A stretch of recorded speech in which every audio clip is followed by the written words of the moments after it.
যাবে, কলিজার টুকরাকে নিয়ে চলে যাবে, হয়তো একেও এরা হত্যা করে দেবে। আল্লাহ তাআলা বলেন আনিকদি ফিহি ফিত তাবুতি ফাকদি ফিহি ফিল ইয়াম্মি, ওই মূসাকে সিন্দুকের মধ্যে ভরে সমুদ্রের পানিতে ভাসিয়ে দাও।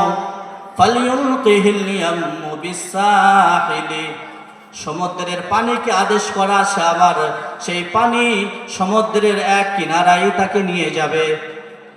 মুফাসসিরিন কিরাম বলেন যে সমুদ্রের পানি একটা নালা ছিল, সেই নালাটা ফিরাউনের বাগান হয়ে যেত, আর এই বাগানের ওপর দিয়ে মুসা আলাইহিস সালামকে যে সিন্দুকের মধ্যে, যে বাক্সের মধ্যে রাখা ছিল, ওই বাক্সটা যাচ্ছিল।